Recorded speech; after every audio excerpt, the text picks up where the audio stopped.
যে দুইটা দল যারা বাদাম খেয়ে চলে গেল, হুজুরের কণ্ঠ শুনে চেহারার দিকে চলে গেল, ওদের নিয়ে তেমন কোনো কথা এখন আমি বলবো না, যেহেতু আপনারা এসেছেন লাভের আশায়, লাভের কথাটা একটু বলতে হবে। আমার মুসলমান ভাইজানেরা, কোরআনের ময়দানে যারা বসবে, কোরআনের ছায়াতলে যারা আসবে, কোরআনের কথা শোনার জন্য যারা কোরআনের প্যান্ডেলে আসবে, আমার আল্লাহ আমার নবীকে দিয়ে তাদের একটি সুসংবাদ বলেছেন। বলবো নাকি না থাক বলবো? আপনারা যে এতক্ষণ কষ্ট করে বসে আছেন, ফজিলাত আছে না নাই? আছে না নাই? কিন্তু ইবলিস শয়তান শুধু সুযোগ করতেছে, সুযোগ কোন সাইড দিয়ে ঢুকি ওরে কাটি মেরে তুলি নেওয়া যায়, কত বলেন ঠিক কিনা? ইবলিস শয়তানের সাথে আর যুদ্ধ করব, ওর সাথে মোকাবিলা করব, ওর সাথে যুদ্ধ করে ইবলিস শয়তানকে দাঁড়াবো, আল্লাহর সাথে মোকাবিলা করে আল্লাহর সাথে সঙ্গ নিয়ে ময়দানে বসে আল্লাহর পাগল বান্দা হয়ে বাড়ি যাবো, কথা বলেন ঠিক কিনা? আমার বন্ধুরা ভাইজানেরা, যারা আপনারা কোরআনের ময়দানে বসে আছেন, আমার ইতিপূর্বে আমার দুই প্রাণ প্রিয় মুফাসসির আমার ভাই, দুইজনের নাম শফিকুল, একজন ডক্টর শফিকুল আর একজন মাওলানা শফিকুল, দুইজন আমার খুব প্রাণ প্রিয় ভাই। এর আগে একজন ভাই বয়ান করেছেন, নামটা সঠিক আমি জানি না, খুবই সুন্দর আলোচনা আপনাদের করেছেন। আমার মুসলমান ভাইজানেরা, এ বন্ধু, বিশ্ব নবী মার নবী দয়ার নবী সাহাবীদেরকে ডাক দিয়ে বললেন, সাহাবী, আমার আল্লাহ পাক সুবহানাহু ওয়া তাআলা তোমাদেরকে একটা কথা বলে দিয়ে দিয়েছেন। আমি যখন এই মঞ্চে দাঁড়াইয়া, মসজিদুন নববীর মিম্বরে দাঁড়াইয়া যখন কোরআন পাক তেলাওয়াত করি, তোমাদেরকে নসিহত করি, সাহাবীরা রে, তোমরা খুব মনোযোগ সহকারে শুনবা, খুব সুন্দর করে কথাগুলো শ্রবণ করবা, আমলের নিয়তে শুনবা। ইয়া রাসূলুল্লাহ, ইয়া হাবিবাল্লাহ, আমাদের মাতা পিতা আপনার প্রতি কুরবানি হয়ে যাক। ইয়া রাসূলুল্লাহ, হঠাৎ করে আজকে এই কথাটা কেন বললেন একটু জানতে চাই। নবীজি সাহাবীদেরকে ডাক দিয়ে বললেন, সাহাবীরা রে শুনে নাও, আমি যখন কোরআন পাঠ তেলাওয়াত করব আর যখন নসিহতের কথা শুনব, তোমরা যদি সুন্দর করে আমলের নিয়তে কোরআনের আয়াতটাকে তোমরা শ্রবণ করো, আমলের নিয়তে যদি তোমরা শোনো, আমার আল্লাহ 500 রাকাত নফল নামাজের সওয়াব তোমাদের আমল নামায় দান করে দিয়ে দিবে। সুবহানাল্লাহ আসতে বলেন না, বাড়ি গিয়ে বললেন আরো আসতে বলেন নাই। ওই যে 16 বছর যে ক্ষমতায় ছিল, যে মা বুবু ওই যে ঘরে বসে আছে, ওরা শুনে ফেলবে, আসতে বলেন সুবহানাল্লাহ।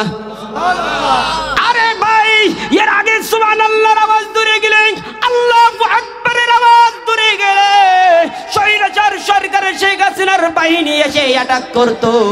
এখন আর অ্যাটাক করারও লোক নাই, ব্র্যাকেট দেবার লোক নাই, হাতে হ্যান্ডকাপ পরানোর লোক নাই, যার স্বীকৃতি দেয়ালে যাবার সময় নাই। এখন সময় এসেছে কথা বলার, চুপ থাকা যাবে না, ঠিক কিনা? আজ কথা হবে, আজ কথা হবে, কোরআনের কথা বলা হবে, সব কথা বলা হবে, তোমাদের মুখোশ খোলা হবে।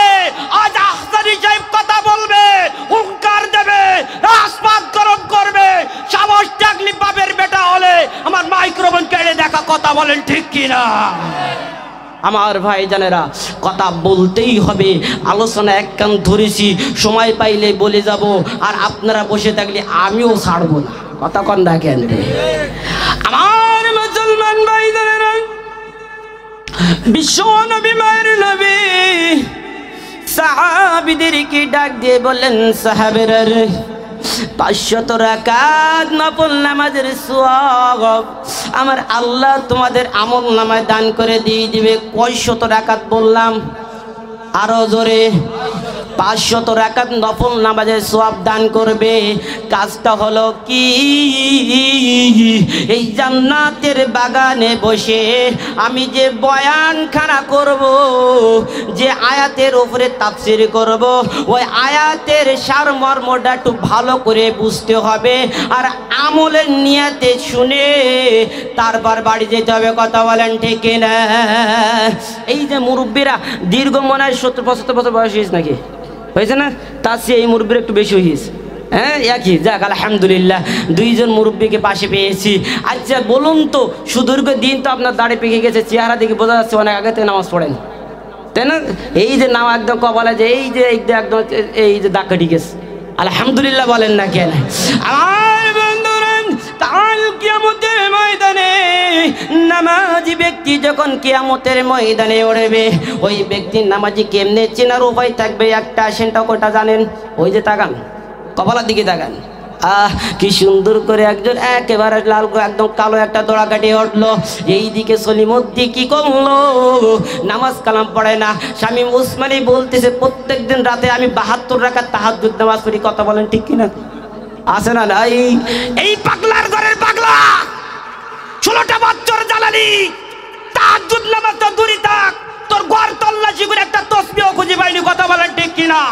এর মতো নাফরমান বেঈমান বেয়াদবের বাচ্চা বেয়াদব, জালামের ঘরে চালান, কুলাঙ্গারের বাচ্চা কুলাঙ্গার, দেশটাকে জ্বালাই পোড়াই খেয়েছে। কথা বলেন ঠিক কিনা? আবার কয় আমি তাহাজ্জুদ গুজারি। আরে গুজারি, গাঁজাখোরের গুজারি। কথা কন না রে আমার বন্ধুরা, ময়দানে নাই নামাজিকে কাল কিয়ামতের ময়দানে কপালের ভিতরে গেল চিহ্ন থেকে আল্লাহ পাক চিনে ফেলবেন। হাতের কোনো পর্যন্ত নামাজি দৌত করে। কথা বলেন ঠিক কিনা? এই শীতকালে সবাই হেরে গেল শীতের কাছে, আর শীতকাল হেরে গেল ফজর নামাজের কাছে। কথা বলেন ঠিক কিনা? আমার বন্ধুরা, নামাজিকে চেনা যাবে। এখন মুরব্বী বলেন, আপনি যে এতদিন ধরে নামাজ পড়তেছেন, 2 রাকাত নামাজ পড়তে আপনার কোন দিন সবচেয়ে সময় নিয়ে 2 রাকাত নামাজ পড়েছেন টাইম লেগেছে কয় মিনিট? 2 রাকাত নামাজ পড়তে আমার মুরব্বীর সময় লাগে 4 মিনিট। আরও এখানে আছেন অনেক দ্রুত, অনেক ফাস্ট, আবার অনেকে আছে ধীরে ধীরে পড়েন। তবে যদি একেবারে খুশু খুজু ভিজাল ভাবে 2 রাকাত নামাজ যদি আপনি পড়তে যান, একেবারে তা কিরাত স্বাভাবিক রেখে একদম মেনটেন করে 5 মিনিট সময় লাগবে। কত বলেন ঠিক কিনা? আর নামাজের ভিতরে খুশি খুজু না থাকলেও নামাজ হবে হবে। এখন 5 রাকাত নামাজ পড়, 2 রাকাত নামাজ পড়তে যদি 5 মিনিট সময় লাগে, এখন 500 রাকাত পড়তে কয় মিনিট সময় লাগবে? আর বন্ধুরা 2500 মিনিট সময় লাগবে। এই 2500 মিনিট সময় ধরে যদি আপনি 500 রাকাত নামাজ পড়েন, আপনার ঠ্যাংও থাকবে না, কোমরও থাকবে। 2 রাকাত নামাজ পড়তে গিয়ে তাই ফজরের নামাজের সময় হানে চড়ে আছে না নাই? আছে না নাই? আবার বইটাকে যদি একটু দেরি করে আছে না নাই? আর মুসলমান বন্ধু, এমন করে যদি আপনি 2 রাকাত করে 500 রাকাত নামাজ পড়তে চান, আপনার সময় লেগে যাবে প্রায় 2500 মিনিট ধরে। এই 2500 মিনিট ধরে আপনার বাবার জন্ম আপনি নামাজ পড়তে পারবেন না। আর নামাজ দ্রুত পড়ে পড়ে মরে গিয়ে আপনার নামাজ কবুল হবে কিনা সন্দেহ আছে না নাই? আছে না নাই? আমার কোনো বাপের বেটা বুকি হাত দিয়ে যদি বলতে পারে আমার নামাজ একেবারে কবুল হয়ে যায়, তাহলে আল্লাহ পাক তার হিদায়াত দান করুক।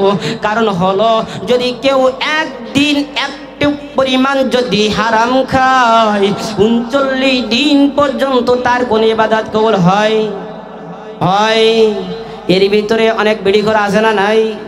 আবার এই যে গুলকা টোটের নিচে রাখে আছে না নাই? আবার সিগারেট খায়, বিভিন্ন হারাম দ্রব্য খায়, পানের সাথে তামাক খায়, এমন লোক আছে না নাই? সকল হারাম দ্রব্য ইবাদতের ধ্বংসের মূল কারণ। সমস্ত হারাম দ্রব্য আপনার আমার জন্য খাওয়া হারাম। আর কোরআনে যত জায়গায় আল্লাহ পাক ডাক দিয়ে বলতেছেন আমার ইবাদত করো, শত জায়গায় আল্লাহ পাক বলেছেন আগে হালাল খাও তারপর আমার ইবাদত করো। কত বলেন ঠিক কিনা? আর 500 রাকাত নামাজ আপনি আমি অত সহজে পড়তে পারবো না, আর সহজে পড়তে না পারলে 500 রাকাত নামাজের সওয়াবও মিলবে। আসুন না, কত বড় একখানা হাদিসের কথা আপনাদের বলে যাচ্ছি। আজ যদি আমি উকিল হতাম, উকিল, আজ যদি আমি উকিল হতাম, তা আপনি মনে করেন 5 বছরের জেলে ঢুকে গেছেন, আপনার মামলা হয়ে গেছে 5 বছর, আর আমি উকিল যদি আপনার জেলের ওই জেলটা যদি জামিন করে নিয়ে যদি 6 মাস পরে বাহির করে নিয়ে 5 বছর বাইরে রাখি, আপনি কত দেবেন? আমি উকিল যদি বলি দাও 2 লাখ, দেওয়া লাগবে। কথা বলেন ঠিক কিনা? কারণ 5 বছরের জেল মৌকুফ করে মাত্র 6 মাস, এই 2 লক্ষ টাকা নিয়ে উকিল খেবে ফ্যানিশ। আমি আপনাদেরকে এত বড় একটা হাদিস শুনাইলাম, 500 রাকাত নফল নামাজের সওয়াবের লাভের কথা বলে দিয়ে দিলাম। আমি যদি এখন বলি প্রত্যেকে 1000 টাকা করে দেন, কজন দেবে? হ্যাঁ, একজনে দেবে না। কারণ এসব জায়গায় মানুষ আসে না, ঠিক না বলেন? আমার ভাইজানেরা, যদি খুব মনোযোগ সহকারে আমার কোরআনের আয়াতের ব্যাখ্যাগুলো একটু শুনে নেন, তাহলে 500 রাকাত নফল নামাজের সওয়াব দেবেন একজন। তিনি কে? আরে জোরে বলেন, তিনি কে? আমার বন্ধু, একটু ব্যাগে গিয়ে আলোচনাটা আবার নিয়ে আসবো। যদি 500 রাকাত নফল নামাজের সওয়াব পেয়ে যদি খুশি হন, মনটা করবেন ওজার, দেখবেন একটা ডাক, আল্লাহর নামে শুকরিয়া আদায় করে একবার সুবহানাল্লাহ বলবেন। আমার ভাইজানেরা, যদি একটি আয়াতের তাফসীর সুন্দরভাবে শুনেন, যদি আল্লাহকে রাজি খুশি করার জন্য আমলের নিয়তে একটি আয়াতের তাফসীর যদি আপনি করেন, আমার বন্ধুরা ভাইজানেরা, একটি আয়াতের তাফসীর শোনার কারণে আমার আল্লাহ আপনার আমল নামায় 500 রাকাত নফল নামাজের সওয়াব দান করে দিয়ে দিবেন। এখনো জোর হয় না? এতক্ষণ বললামটা কি তাই? আরো জোরে বলেন সুবহানাল্লাহ। আমার বন্ধুরা, এই যে সুবহানাল্লাহ আলহামদুলিল্লাহর জন্য এত জোরদার করতেছি কিসের জন্য জানেন? আপনারা কোনদিন শুনেছেন কিনা জানি না। আসুন আপনাদেরকে আজকে কিছু কথা আমি আপনাদেরকে শোনাই যাই। আমি হাবিবুল্লাহ আহসানী আপনাদের সামনে আসবো কিনা আর জানি না, কোনোদিন দেখা হবে কিনা জানি না। এমনও হতে পারে আল্লাহ আমাকে এই দুনিয়ার জমিন থেকে নিয়ে নিয়েছেন, আমি দুনিয়ার থেকে চলে যাবার পর আমার কথা যদি আপনারা মানে আমল করতে থাকেন, কবরে শুয়ে শুয়ে পরেও সওয়াব পাঠাই দেবেন একজন। তিনি কে? আরো জোরে বলুন, তিনি কে? আর আপনি যদি আমলটা করতে থাকেন, আপনার দিকে যদি আপনার আরেকজন ভাই যদি আমল করা শুরু করে দিয়ে দেয়, আপনি চলে যাবেন, আপনার ভাই আমল চলতে থাকবে, আপনিও কবরে শুয়ে থাকলে সওয়াব পাঠাই দেবেন একজন। তিনি কে? তাহলে আসুন আজকের এই মঞ্চ থেকে একটু আমল শিখে নিন। 1 নম্বরে আপনাদেরকে আমি বলেছি সুবহানাল্লাহ কথা বলতে, আপনাদের বলতেছি আলহামদুলিল্লাহর কথা বলতে, আপনাদের বলেছি আল্লাহু আকবারের কথা বলতে। আমার মুসলমান ভাইজানেরা, সুবহানাল্লাহ বলার কারণে, আলহামদুলিল্লাহ বলার কারণে আসমান এবং জমিনের উপরে যে ফাঁকা জায়গাগুলো আছে, সমস্ত ফাঁকা জায়গাগুলো নেকি দ্বারা ভরপুর করে দেন একজন। তিনি কে? আরো জোরে বলুন, তিনি কে? আল্লাহর নাম নিতে দ্বিধা আছে নাকি? আজ আমাদের যৌবন দান করেছেন একজন। তিনি কে? আমাদের শরীর দান করেছেন একজন। তিনি কে? আমাদের কণ্ঠ দান করেছেন একজন। তিনি কে? আমাদের সমস্ত অঙ্গ প্রত্যঙ্গ, আমাদের নিঃশ্বাস প্রশ্বাস দান মালিকের একমাত্র মালিক। তিনি কে? সে আল্লাহর নাম নিতে দ্বিধা করবে যে অবৈধ কাফের মুশরিক হয়ে যাবে, সে কথা বলেন ঠিক না? আর কোন কাফের মুশরিককে এই প্যান্ডেলে রাখতে চাই যদি না, যেটা যেই বাতে সুবহানাল্লাহ আলহামদুলিল্লাহ আল্লাহু আকবার না বলবে, ওর এমন ভাবে ধরবেন, ওর বউজনের দিকে মনে করে তো বাস কিস করেছে কে, কথা কটা গেতে এমন জোরে ধরবেন একদম বাড়ি গিয়ে বোর কাছে তোর বোকা শোনা লাগে। রাজি আছেন তো? রেডি? আমার মুসলমান ভাইজানেরা সুবহানাল্লাহ আলহামদুলিল্লাহ আল্লাহু আকবারের ধ্বনি দিলে, সুবহানাল্লাহ আলহামদুলিল্লাহ বললে, আসমান এবং জমিনের উপরে যত ফাঁকা জায়গাগুলো আছে সমস্ত ফাঁকা জায়গাগুলো আমার আল্লাহ নাকি দ্বারা ভরপুর করে দেয়। আর বাকি রইল আল্লাহু আকবার সুবহানাল্লাহ আলহামদুলিল্লাহর ভিতরে 8টা আর 7টি করে হরফ দান করেছেন আল্লাহ। যারা সুবহানাল্লাহ আলহামদুলিল্লাহর জিকির করবে আল্লাহকে সন্তুষ্ট করার জন্য, আল্লাহর নিয়ামত পাইয়া শুকরিয়া আদায় করার কারণে যারা সুবহানাল্লাহ আলহামদুলিল্লাহর জিকির করবে আমার আল্লাহ বলেছেন তাদের নিয়ামতকে আমি আরো বাড়াইয়া দেই। আল্লাহ পাক বলেছেন যে আমার শুকরিয়া আদায় করলো তার নিয়ামতকে আমি আল্লাহ দ্বিগুণ বাড়াইয়া দিলাম, বলি সুবহানাল্লাহ। আর যে নিয়ামতের শুকরিয়া আদায় করলো না তাকে আমি লানত দ্বারা ধ্বংস করে দিলাম, বলি নাউজুবিল্লাহ। আমার জান্নাত এবং জাহান্নামকে আমার আল্লাহ 7 এবং 8 দরজায় নিযুক্ত করেছেন। সুবহানাল্লাহ আলহামদুলিল্লাহর ভিতরে আল্লাহ 7 এবং 8টি শব্দ দ্বারা গঠিত করেছেন। দেখেন না কি সুন্দর করে মিল করে আল্লাহ তৈরি করে দিয়েছেন।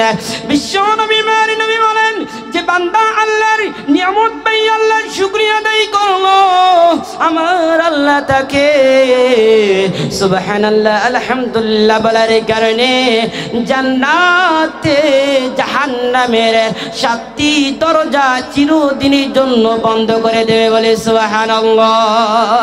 আবার জানেন সুবহানাল্লাহ আলহামদুলিল্লাহর জিকির করবে আমার আল্লাহ বড্ড খুশি হয়ে ওই বান্দা কিংবা বান্দির জন্য জান্নাতের 8টি দরজা খুলে দেয়, বলে সুবহানাল্লাহ। তাহলে বাকি রয়েছে আল্লাহু আকবার, কত বলেন ঠিক কিনা? আরো জোরে বলেন ঠিক কিনা? আল্লাহু আকবারের ধ্বনি দিতে অসুবিধা আছে নাকি? এখান থেকে 5 আগস্টের আগে এই স্বৈরাচার সরকার আল্লাহু আকবারের ধ্বনি নিয়ে কথা বলেছিল, কোরআনের আয়াত নিয়ে কথা বলেছিল। আল্লাহু আকবারের ধ্বনিকে রাজনৈতিক ধ্বনি বলে, দলীয় ধ্বনি বলে, জামাত শিবিরের ধ্বনি বলে। এই দুনিয়া থেকে আল্লাহু আকবারের ধ্বনিকে বন্ধ করতে চেয়েছিল, কথা বলেন ঠিক কিনা? কারণ কারণ কারণ আওয়ামী লীগ সরকার স্পষ্ট ভাষায় বলতেছি, ইতিপূর্বে এ কথা কেউ বলেনি, এর আগেও এক মঞ্চে আমি বলেছি, আবারও বলতেছি, স্বৈরাচার সরকার, খুনি সরকার, স্বৈরাচার সরকার শেখ হাসিনা দীর্ঘ 16 বছর যখন ক্ষমতায় ছিল, ওই ক্ষমতায় থাকার সময়, আওয়ামী লীগ ক্ষমতায় থাকার সময় বিএনপি ছিল, জামাত ছিল, শিবির ছিল, চরমোনা ছিল, জাতীয় পার্টি ছিল, হেফাজত ছিল, যত দল বাংলার জমিনে ছিল সব দলকে একত্রিত করে যতটা ভয় পেয়েছে তার চাইতে হাজার হাজার গুণ জমের মতন ভয় পেয়েছে জামাত শিবিরকে, কথা বলেন ঠিক কিনা? কারণ এই জামাত শিবিরের ভিতরে একটাই স্লোগান সর্বক্ষণ বিরাজমান ছিল, সেই স্লোগানের নাম আল্লাহু আকবার, বলেন ঠিক কিনা? ওরাও যে বুঝতে আল্লাহু আকবারের ধ্বনি আর স্লোগান যার ভিতরে থাকবে ওর ভিতরে ফাঁসা ফুছুটিয়ে ঢোকা যাবে। ইংরেজরাই পারিনি, তুই তো সরকার, মুদির প্রোডাক্ট, তোর মতন সরকারও পারবে না, কথা বলেন ঠিক কিনা? নিজেই আমাদেরকে ধ্বংস করতে চেয়ে রাজাকার বলে উৎখাত করতে গিয়ে নিজের ফাঁদে নিজেই পরে মামুর বাড়ি গেছে, কথা বলেন না কেন রে আমার বন্ধুরা? সেই জন্য মাঝে মাঝে আমি একটু সুরের তালে তালে বলি, বলবো নাকি? বলবো নাকি? আরে আমার বুবু খাইছে ধরা, এবার বুঝি রাখা নাই, হাসিনা নাই দেশে নাই, পালায় গেল, কথা কন না কে? জানেন না কোন জায়গায় গেছে? আরে আমার বুবু খাইছে ধরা, এবার বুঝি রাখা নাই, আমার বুবু খাইছে ধরা, এবার বুঝি রাখা নাই, হাসিনা নাই দেশে নাই, পালায় গেল, হাসিনা নাই দেশে নাই, পালায় গেছে ইন্ডিয়া। আরে দিল্লি বুবুর মামা বাড়ি, সেটাই বুবু দিছে পাড়ি, দিল্লি বুবুর মামা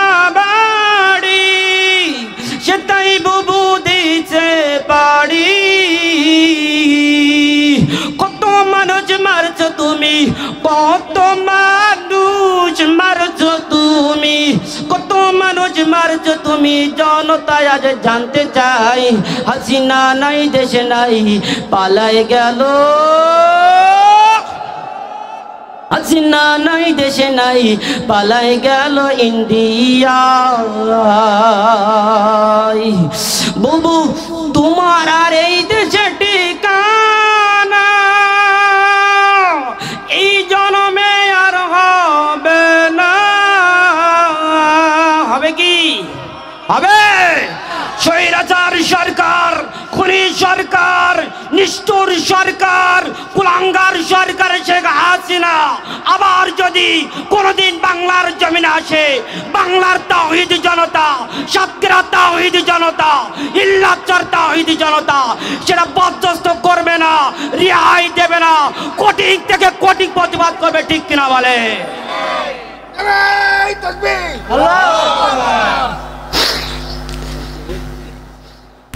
বুবু এই দেশে তোমার ঠিকানা এই জন্মে আর হবে না। তোমার বাবার স্বপ্ন বুবু, তোমার বাবার স্বপ্ন বুবু, তোমার বাবার স্বপ্ন বুঝু বাইগা গেল গঙ্গায়। হাসিনা নাই দেশে নাই পালায় গেল ইন্ডিয়ায়। আমার বন্ধুরা এই গজলটা, এই গানটা যদি আমি একটু প্রতিবাদ দিল গান হিসাবে, ওই যে কি বলে এদেরকে আটরশি, এই আটরশিকে যদি একটুখানি গাইতে বলি, ও আটরশির বাবারা, শেখ হাসিনা সরকার বাংলার জমিনে আর নাই। আপনার একটু এই আটরশির ভাইদেরকে বলবো, শেখ হাসিনা সরকার আর নাই, এই প্রতিবাদের গানটা একটু গায়া দেন। ওরা কেমনি করে গাইবে একটু বলবো? বলবো। বলার আগে একটা কাজ করতে হবে, একটু কালিমা জিকির করেন, লা ইলাহা, আরো জোরে, লা ইলাহা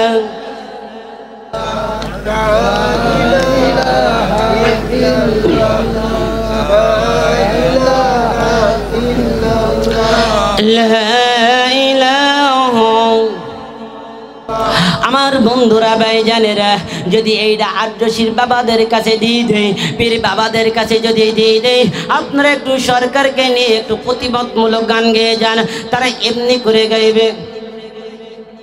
আমার বুবু খাইছে দৌড়া, আমার বুবু খাইছে দৌড়া, আর তো দেশে নয় দিল্লি মোদের কৌলে বসে আসর জমাই, দিল্লি মোদের কৌলে বসে আসর আসলে নাই। আমার ভাই জানেরা, সব কথা বলা যাবে না, কারণ সময় বড় স্বল্প, কথা বলবো অল্প। আমার ভাই জানেরা, যে কথা আমি বলতে চাচ্ছিলাম, স্বৈরাচার সরকার শেখ হাসিনা তিনি দেখলেন নারায়ে তাকবীরের ধ্বনি বন্ধ করতে হবে। নারায়ে তাকবীরের ধ্বনি যদি বন্ধ না করা যায়, জামাত শিবিরকে ঠেকানো যাবে না।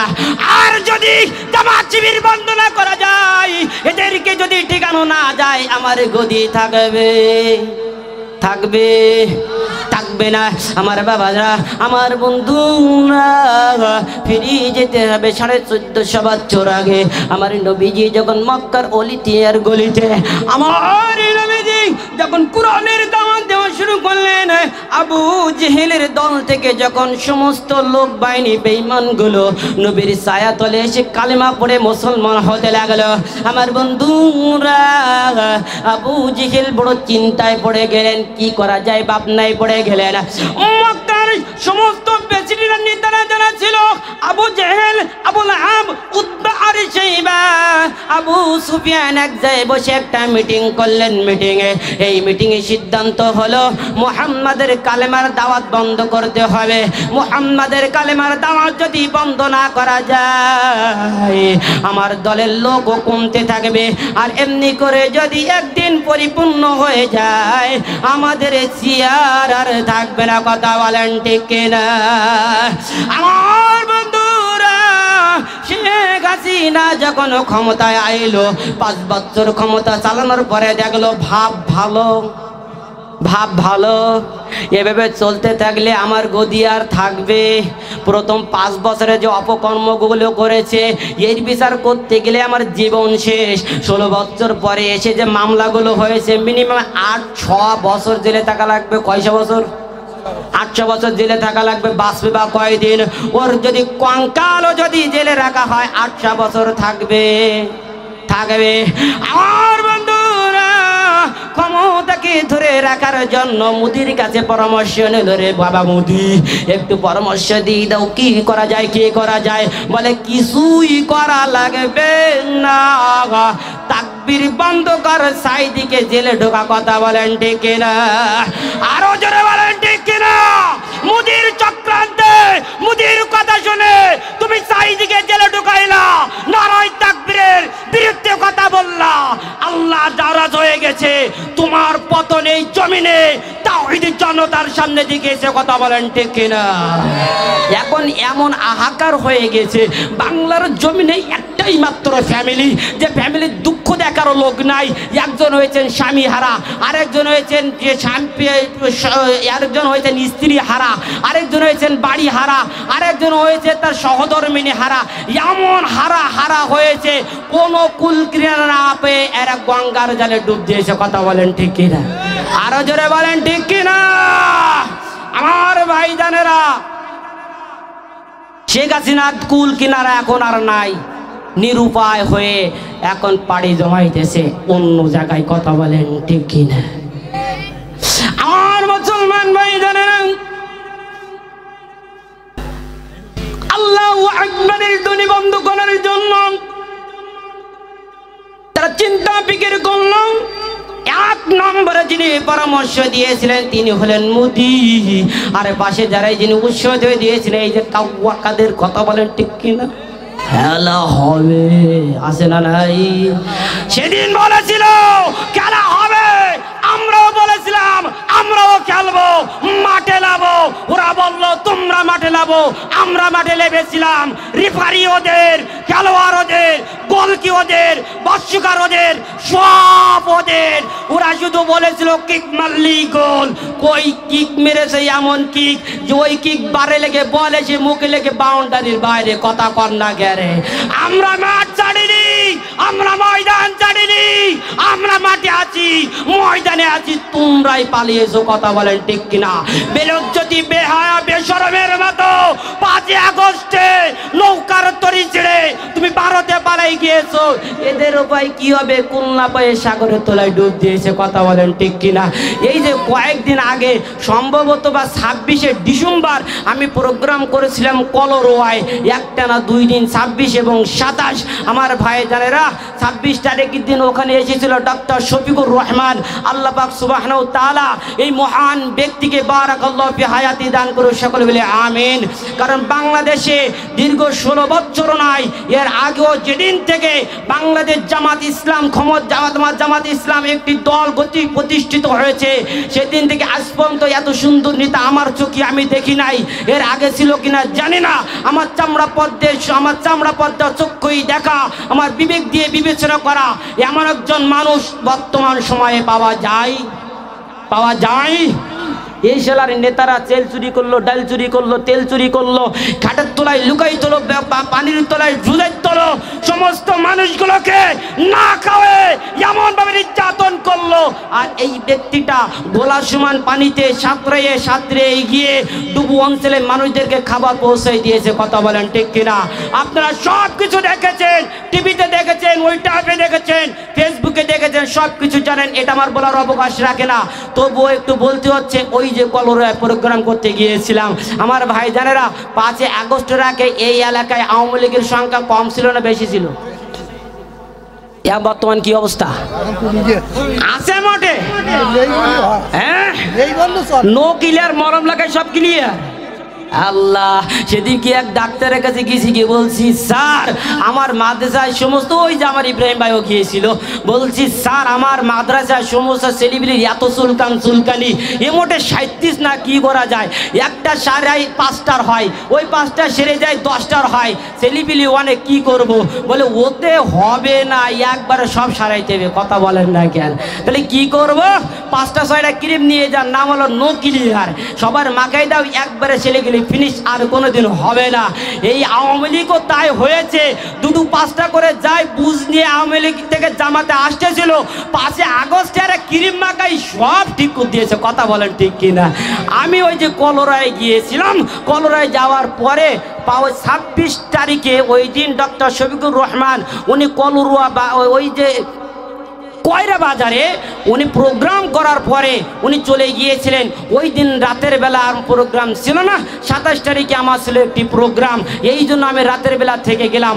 সকালবেলা ফজরের নামাজে যখন উঠলাম, হঠাৎ করে দেখি 3 জন ব্যক্তি, হ্যাঁ এরা কাঁচামারা, গায়ে কোনো গেঞ্জি কিচ্ছু নাই। এখন বলুন তো, ওই সকালে গায়ে কিচ্ছু নাই, এরা লুঙ্গি পরা, তাতে আবার কাঁচামারা, এই অবস্থা ওর ঠান্ডা লাগতেছে না?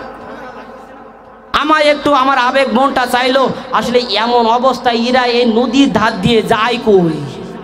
মানে আমার ছাত্র আছে, ছাত্রদের বাসায় ছিলাম আমি একটু আগ্রহ দিকে, আমি একটু সামনের দিকে গিয়ে শুনলাম, চাচারা আপনারা এই সময় এই অবস্থায় এই রোড দিয়ে কেন হাঁটতেছেন? এটা তো নদীর রাস্তা, আপনারা কোথায় ছিলেন সারা রাত? বলতেছে হুজুর ও কোথার কুই না। কেন? বলে শীতকাল বলেন গরমকাল বলেন, আমাদের সময়টা বেশিরভাগ সুন্দরবনেই কাটে। এই যে আপনি নদীর ওপারে সুন্দরবন দেখছেন, এই সুন্দরবনে আমরা বেশিরভাগ সময়টা কাটাই, ওর ভিতরে গেলে আমাদের মনটা ভালো হয়ে যায়, মাঝে মাঝে বসে গন্ডগোল করিও একটু যায়। কথা বলেন দেখেন, কিছু কিছু লোক আছে না বসে গন্ডগোল গোলায় দড়ি দেয়, আসে না নাই? একদিক হাঁটা দেয়, আসে না নাই? আবার ফোনে কয় হ্যালো তুমি শুনছো, যদি এমন করো আমি ট্রাকের তুলায় মাথা দেবো, আসে না নাই? এরকম ব্যাককেল পুরুষ আছে না নাই? আমার ভাইদেরা বলতেছে আমরা জঙ্গলে গেলে একটু মনটা ভালো লাগে, কিন্তু বর্তমানে গিয়ে থাকা যাচ্ছে না। বলে কেন থাকা যাচ্ছে না? বলে জঙ্গলের ডাকাতের উৎপাত এত বেড়েছে, হারা মাইলের মাথায় মাথায় ডাকাত। এত ডাকাত আসলো কোত্থেকে রে? এর আগে আমার বাপ চাচারা ডাকাতি যখন জঙ্গলে যাইতো, শুনতাম বছর সালে 2-1টা ডাকাত চোখের সামনে পড়তো, তারও বা যারা থাকতো ফরেস্টারের ভয়তে বা সামনে আসতো না। এত ডাকাত আইলো কই? বলে হুজুর সঠিক জানি না, তবে লোক মুখে শুনেছি ওই 5 আগস্টের পর থেকে গ্রামগঞ্জের আওয়ামী লীগের ছিলাবিলার নিতাকোতা, সার পোকা, উই পোকা, তেলা পোকা, ইঁদুর বিড়াল আর নেই, তারা সব নাকি জঙ্গলে যে বসবাস করতেছে। খাবে কি? নিরুপায় হয়ে ডাকাতি করা শুরু করেছে। তাও হতে পারে, কারণ সবাই তো আর বর্ডার পারি উপরে যেতে পারেনি, গেছে। হ্যাঁ, তাহলে এত লোক ছিল গেল কই? যাবার একটাই 2টা জায়গা আছে, একটা হয় যেতে হবে দক্ষিণ বঙ্গে সাগরে ডুব দিতে হবে, নাই জঙ্গলে গিয়ে ঢুকতে হবে। সাগরে তো ডুব দিলে তো আর উপায় নেই, ফিরি পড়ার কোনো পথ নেই। জঙ্গলে গেলে হয়তো বা শিয়াল নামার গর্তে একটু লুকিয়ে থাকা যায়। কথা বলেন না কেন? আমার বাপ জানেরা শুনুন, আপনাদেরকে আমি বলছি এখন সময় এসেছে, সময় এসেছে। এই সুযোগ যদি কাজে লাগাতে না পারি, আবারও আমাদের কুল হারিয়ে যাবে। কথা বলেন ঠিক কিনা?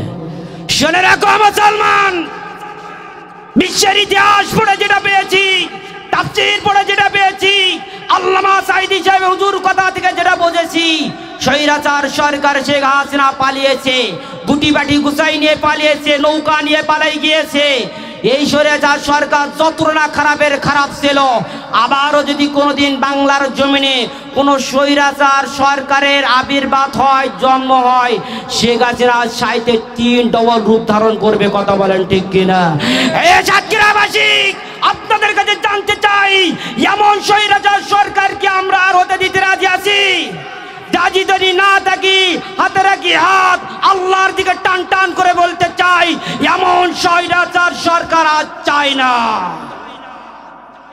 আওয়ামী লীগ দেখেছি, বিএনপি দেখেছি, জাতীয় পার্টি দেখেছি, চরমনা দেখেছি, হিফাজত দেখেছি, সব দেখার শেষ। এবার হবে কোরআন সুন্নাহর বাংলাদেশ। কথা বলেন ঠিক কিনা? আওয়ামী লীগের শাসন দেখতে পেয়েছি, নৌকার শাসন দেখতে পেয়েছি, ধানের শীষের ঘটনা দেখি, সব দেখেছি।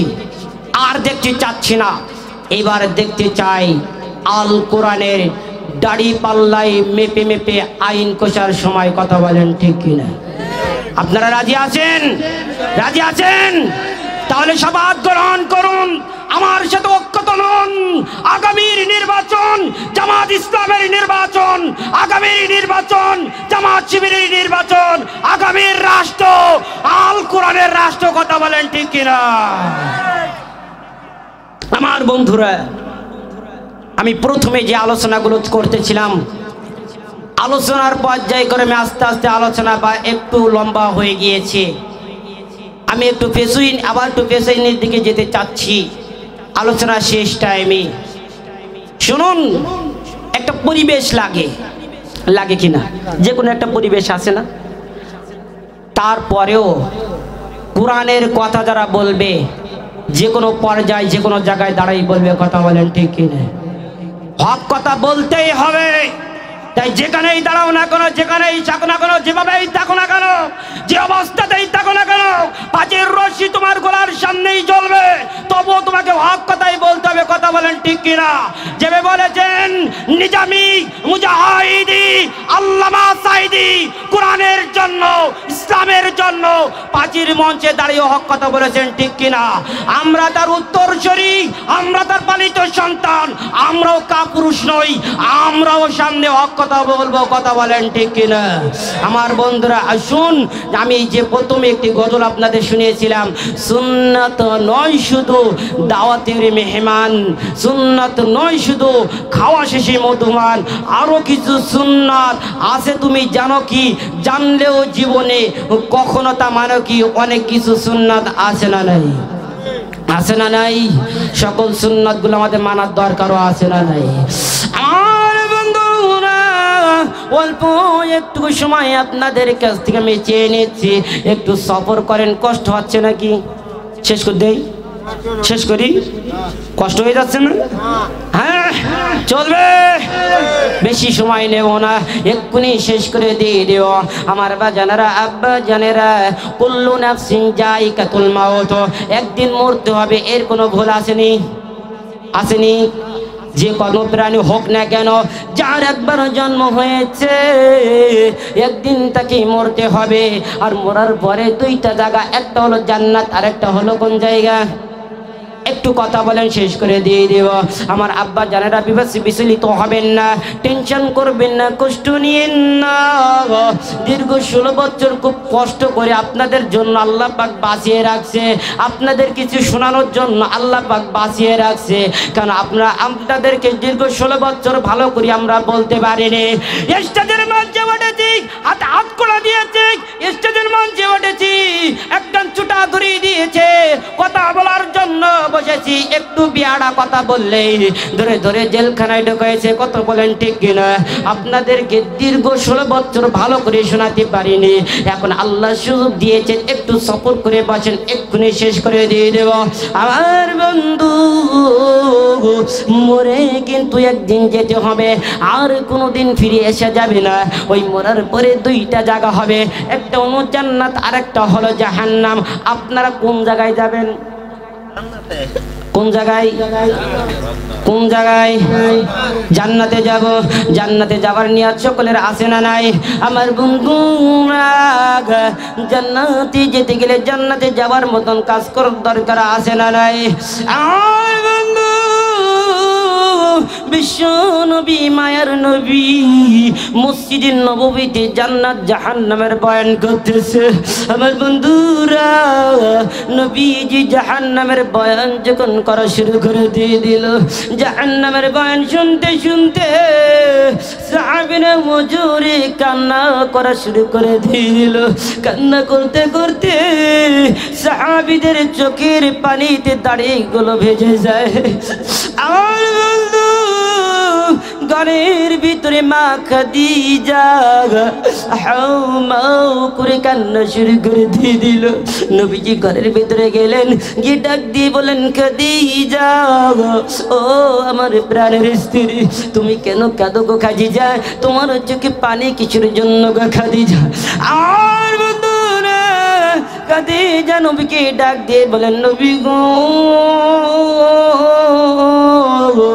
আমি খাদিজা এই জন্য কাঁদি নবীজি, আপনি একটু আগে মসজিদে নববীতে জাহান্নামের বয়ানের কথা বললেন।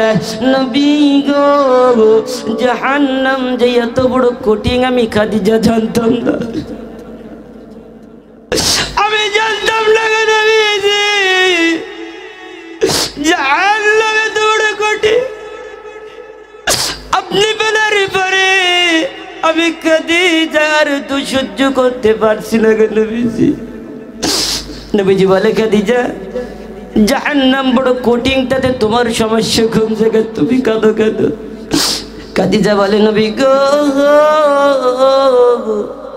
ওই জাহান্নামে যদি আমার আল্লাহ আমাকে দিয়ে দেয়, আমি খাদিজা সহ্য করতে পারবো না। আল্লাহু আকবার। কাঁদছে কে? খাদিজা। খাদিজা কি আপনারা জানেন? হ্যাঁ, শুধু তো জানেন নবীর স্ত্রী। আরে আরে না না না না না, আমার আল্লাহ ডাক দিয়ে বলছেন, নবী গো তুমি যদি আমার বন্ধু হও, খাদিজা আমার দোস্তানি। আল্লাহু আকবার। কত বড় কথা। আমার বন্ধু খাদিজা যখন কাঁদে, নবীজি বলে, খাদিজা তোমার কান্নার কোনো দরকার নাই রে খাদিজা, তুমি কি জানো না, তুমি কি সেদিনের কথা ভুলে গেলে খাদিজা? নবী ডাকের কথা শুনে খাদিজা বলে, কোন সেই কথা? আমার বন্ধুরা, নবীজি খাদিজাকে ডাক দিয়ে বলে, খাদিজা সেদিনের কথা কি তুমি ভুলে গেছো রে খাদিজা? সেদিন কি আমার আল্লাহ তোমাকে নিজে জিবরাইলের মাধ্যমে সালাম পাঠায়নি? জোরে বলো না সুবহানাল্লাহ। আপনারা কয়বার সালাম পাইছেন? আরে খাদিজাকে স্বয়ং আমার আল্লাহ ডাইরেক্ট সালাম দিয়েছেন। নবীজি বলে, খাদিজা আমার আল্লাহর দরবারে তুমি জান্নাতি রমণী, এই জন্য আমার আল্লাহ তোমাকে সালাম পাঠিয়েছেন। আমার বন্ধু খাদিজা তখন নবীকে ডাক দিয়ে বলেন, নবী গো আমি খাদিজার এখন ঈমান আমল সব ঠিক আছে, এই জন্য আল্লাহ আমার জান্নাতের সার্টিফিকেট দিয়েছেন, আমাকে আল্লাহ সালাম দিয়েছেন। কিন্তু আমি মরে যাবার সময় যদি গো আমার ঈমান যদি না থাকে, আমি যদি বেঈমান হয়ে গে মরি, আমি খাদিজা জাহান্নামে চলে যাব গো নবী, আমি সহ্য করতে পারবো না। আমার জন্য একটা উপায় বাইর করে না। ইয়া রাসূলুল্লাহ, ইয়া হাবিবাল্লাহ, আমি জাহান্নামের আযাব কষ্ট সহ্য করতে পারবো না। নবী বলে, খাদিজা বলো তোমার জন্য আমি কি করতে পারি? খাদিজা ডাক দিয়ে বলে, নবী গো আমার জন্য যদি 2-3টা কাজ আপনি করতে পারেন, আর কিছু করা লাগবে না। বলে, কি কাজ করতে হবে? বলে, আমি যখন নবী গো মারা যাব, যখন মারা যাবার পরে আমার জন্য আপনি 3টা কাজ করবেন। 1 নম্বরে, আমি যখন মারা যাব আপনার মিছং দিয়ে আমি খাদিজাকে মেজা করাই দিয়ে দেবে। সুবহানাল্লাহ। বাড়ি গিয়ে বলেন, এরা বলতে চাচ্ছে না খাদিজা মা না, ওদের বিরায় সুবহানাল্লাহ হবে না। কথা কন সোরে বলেন না সুবহানাল্লাহ। ওই মা বোনেরা সবগুলো ঘরের ভিতরে আছে, শুনতেছে হলো ওই বোন মা বোনদেরকে নিয়ে কথা বলছি। মা খাদিজা, খাদিজা এক নম্বরের দাবি আমার মিসাক দিয়ে তোমাকে আমি মিসাক করে দিয়ে দেব, কোনো সমস্যা নাই। 2 নম্বর দাবি কি বলো? বলে নবী গো 2 নম্বর দাবি হলো আমি মারা যাওয়ার পরে আমাকে যখন কাফন পড়াইবেন, আমার কাফনের প্রথম অংশ আপনার জামা দিয়ে বানাই দেবে। 2 নম্বরে কি? নবীজির জামা দিয়ে খাদিজাকে কাফন পরানোর কথা বলেছেন। 3 নম্বরে ইয়া রাসূলুল্লাহ কবরে যখন আমাকে শোয় দিয়ে যখন দাফন করে দিয়ে দেবেন, মাটি যখন চাপা দিয়ে দেবেন, নবী গো সবাই যখন চলে আসবেন আপনি চলে আসতে পারবেন না, আপনাকে ওখানে বসে থাকতে হবে যতক্ষণ পর্যন্ত না মুনকার নাকির এসে সওয়ালের জবাব শেষ না হয়, ততক্ষণ পর্যন্ত আপনি আসতে পারবেন না। কারণ মুনকার নাকির এসে সওয়ালের জবাব করলে আমি খাদিজা উত্তর দিতে পারবো কিনা জানি না। আপনি বসে থেকে মুনকার নাকিরের প্রশ্নের উত্তর দেবেন বলে সুবহানাল্লাহ। আমার বন্ধু খাদিজা মারা যাবার পরে নবীজি তার মিসাক দিয়ে মিসাক করে দিয়ে দিলেন, নবীজির পোশাক দিয়ে তাকে তার কাফন বানিয়ে দিয়ে দিলেন। দাফন করা হয়ে গেল। অনেক লম্বা ঘটনা, একটু ছোট করে বললাম। আমার বন্ধুরা খাদিজাকে দাফন করার পরে সমস্ত সাহাবীরা চলে যায়। নবীজি খাদিজার মাথার কাছে চুপটি মেরে বসে আছে। আবু বকর ডাক দেয় নবী, আলী ডাক দিয়ে বলে নবী গো, আবু বকর ডাক দিয়ে বলে নবী গো চলো না আমরা বাড়ি যাই। খাদিজা বলে, নবী ডাক দিয়ে বলেন নবীরা রে তোমরা বাড়িতে যাও, আমি বাড়ি যাব না। খাদিজার সাথে আমার ছোট্ট একটা হিসাব নিকাশ আছে, হিসাব নিকাশটা কমপ্লিট হলে আমি বাড়ি চলে যাব, তোমরা চলে যাও। নবীর কথা শুনে সমস্ত সাহাবীরা চলে গেল। নবীজি কবরের পাশে চুপটি মেরে বসে আছে। সকাল হয়ে যায়, দুপুর হয়ে যায়, আবার বিকালে এসে পৌঁছাইল। আমার ভাই জান আব্বা জানেরা, তবু নবীজি কবরের পাশে বসে আছে। হঠাৎ করে জিবরাইল কে আল্লাহ ডাক দিয়ে বলে, জিবরাইল যা যা জমিনে লেবে যা, আমার বন্ধুর কাছে চলে যায়। আমার বন্ধুর কাছে গিয়ে শুনে, হ্যাঁ আমার বন্ধু কেন খাদিজার কবরের পাশে শুয়ে বসে আছে। জিবরাইল এসে যখন শুনলেন, বলে নবী গো আপনি কেন খাদিজার কবরের পাশে বসে আছেন? নবীজি জিবরাইলকে ডাক দিয়ে বলে, জিবরাইল খাদিজাকে দাফন করা হয়ে গেল অনেকক্ষণ সময়, এখনো পর্যন্ত মুনকার নাকির কবরে আসে না কেন? বলে মুনকার নাকির সাথে আপনার দরকার কি? বলে মুনকার নাকির যদি কবরে আসে গো, আমার খাদিজার কথা ছিল, দাবি ছিল, মুনকার নাকির সওয়ালের জবাব আমি নবীকে দিতে হবে বলে সুবহানাল্লাহ। আমার আল্লাহ জিবরাইলকে ডাক দিয়ে বলেন, জিবরাইল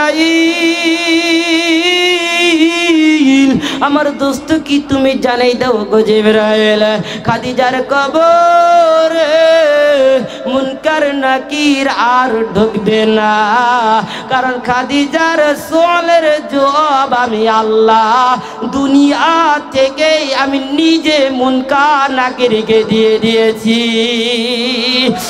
না জাহান্নামের ভয়ে কাঁদে, আর আমার মা বোনেরা খুব ভালো সাজে। কথা বল লাগেন রে, আপনাদের কথা আর বললাম না, আপনারা যে কত সে আমার মা বোনেরাও জানে। কথা বলেন ঠিক কি না? আমার বন্ধুরা, এক মা এসে নালিশ করতেছে, হুজুর আমার এই স্বামীকে নিয়ে আর পারলাম না। এবং সেও এসে নালিশ করতেছে, হুজুর এই বউ নিয়ে আর ঘর সংসার করা যাবে না, একটু ফতোয়া মতোয়া দেন তো, যেন একটু ভালো মন্দই থাকে। এখন বউকে ডেকে বললাম, মা কি হয়েছে তোমার সমস্যা?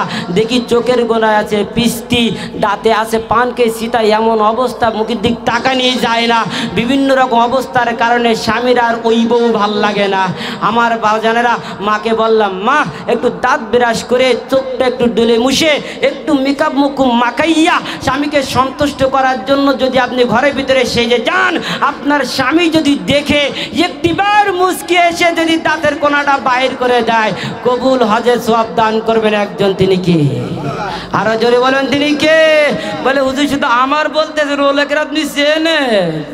কি হয়েছে কি? বলে প্রত্যেক দিন গোপাল বিড়ার ব্যঞ্জন সিগারেট দুপাতে করে না হলেও চলে না, রাত্রি শুইলে মুখের কাছে একটু মুখ দেবো, পাটা পাটা গন্ধ গায়ে, পাশে বসতে মাঠে যায় না, ওর জন্য সাজবো কোন জায়গায়? ফাটাফাটি আছে না নাই? আমার বন্ধুরা, আসুন স্বামী স্ত্রীর মধ্যে মিল মোহাব্বত পয়দা করে খাদিজা রসুলের মতো মোহাব্বত তৈরি করে আমার খাদিজা নবীজির স্ত্রীর মতন রমণী হয়ে সমস্ত মা বোনকে কবরে যাওয়ার তৌফিক দান করে বলে আমিন।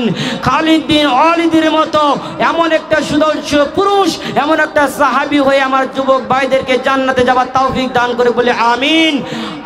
আবু বকরের মতো আমার মুরব্বীদেরকে কবুল করুক বলে আমিন। আমার ভাই দাদারা, আর কথা লম্বা করব না, দুয়ার দিকে যাইব। যাবার আগে একটি নসিহত আপনাদের করে যাচ্ছি, কোনো আলোচনা বাড়বে না। নাম্বার একটি নসিহত, সেটা হলো আল্লাহ পাক বলেছেন, ইন্নাস সালাতা তানহা আনিল ফাহশাই ওয়াল মুনকার, নিশ্চয়ই নামাজ সমস্ত অশ্লীল অপকর্ম থেকে আপনাকে ফিরিয়ে রাখবে। আপনারা নিয়াত করুন, আপনাদেরকে আমি দাওয়াত দিয়ে গেলাম, আজ থেকে ফজরের নামাজ থেকে আমার কণ্ঠের আওয়াজ যত দূর পর্যন্ত যাচ্ছে, মা বোনেরা শুনছে, আপনারা শুনছেন, নিয়াত করুন যে হুজুর আপনার সামনে বসে নিয়াত করেছি, এটা জান্নাতের বাগান, জান্নাতে যেতে চাই সবাই, এখানেই বসে নিয়াত করেছি, এক ওয়াক্ত নামাজ আর কাজা করব না ইনশাআল্লাহ।